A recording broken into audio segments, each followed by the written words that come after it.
Mornings with Al Ferraby on CFax1070. Housing the homeless in our community. This is something we talk about a lot, and one of the stakeholders in this is joining us here at CFax1070. Kelly Roth is Executive Director of the Coalition to End Homelessness. Hi, how are you?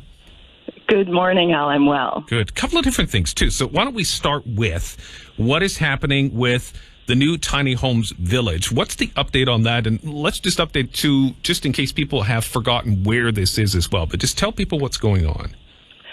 So the Tiny Homes Village is at 940 Caledonia, and actually this morning we will be having media walkthroughs and an opportunity for folks to get a bit of a sneak peek and an inside look at what our first little Tiny Homes Village looks like.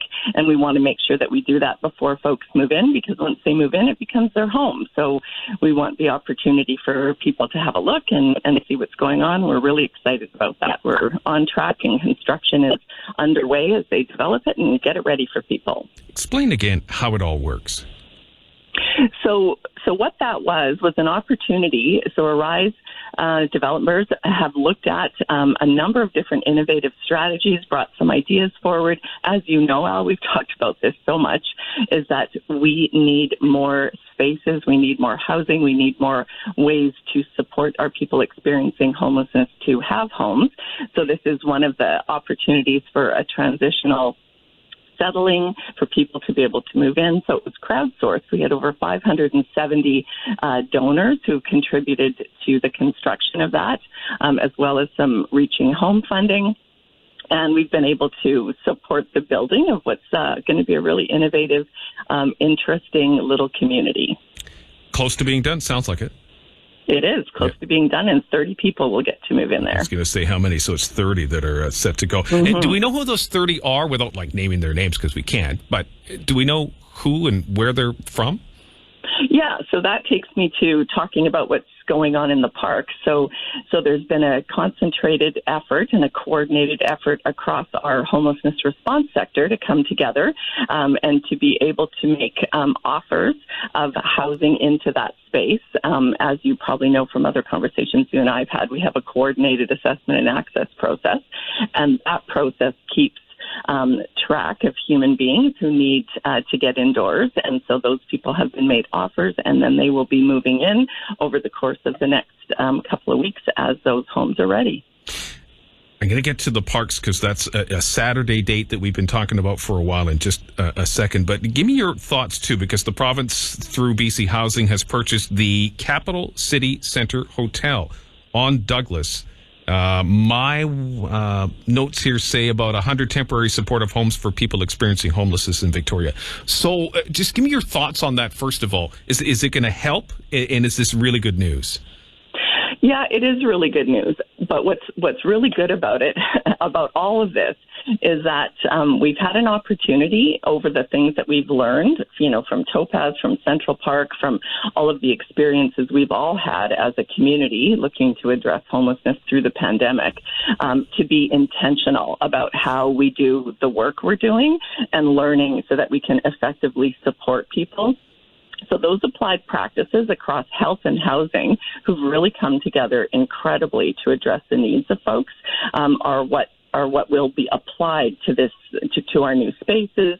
Capital City Centre has been in operation for some time, with Our Place supporting it, and Our Place is just stellar in terms of their understanding of the issue. They've been in our community for a long time. They know how to support people. So we're just excited about the ways that we're going to be able to keep moving forward.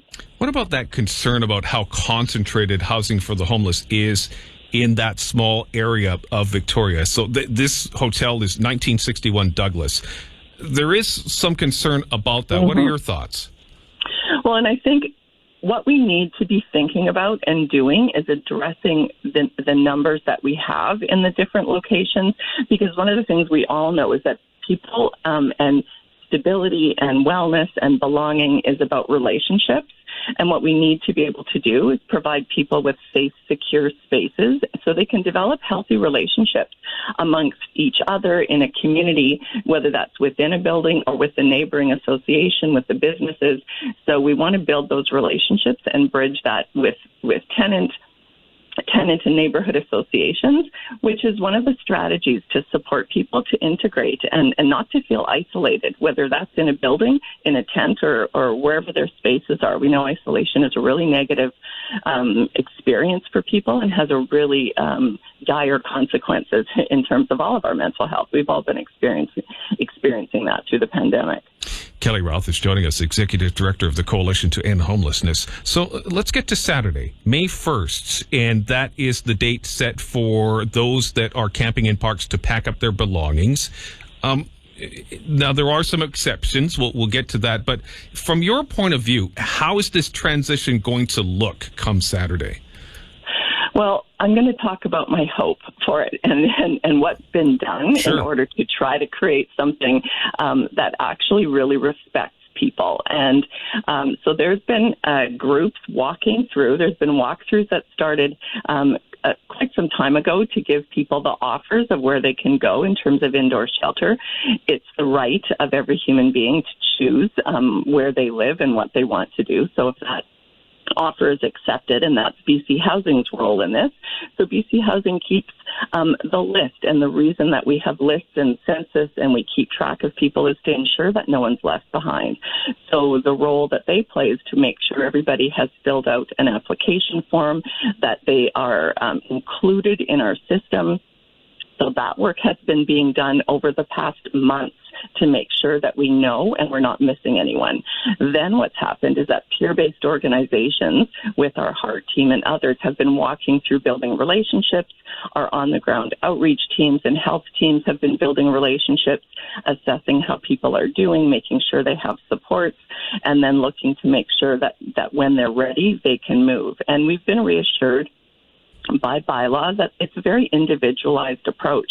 And we know this from Topaz. We had folks who, picked up a backpack and moved who didn't have a lot of belongings. And we had people who have everything they own in a tent. And as we all know, moving is stressful for everybody. But when everything you own is around you and you need to condense that to, 2 or 3 containers to move to a new space, it takes time, and you've got to deal with that emotional transition. So we're supporting people to go through that and in readiness and together as teams, helping people to move where they need to go. Final thoughts on this from you, Kelly? I think what we want to maintain is a sense of optimism about things and recognize that nothing's perfect, but we're doing the best we can with what we've learned, and being, curious about people and resilient around how we support people to go where they choose to go, and make sure that we're doing everything we can to provide those opportunities. And then when they're neighborhoods, that we really create welcoming communities. Kelly Roth joining us, Executive Director, Coalition to End Homelessness. Thank you for doing this. Appreciate this.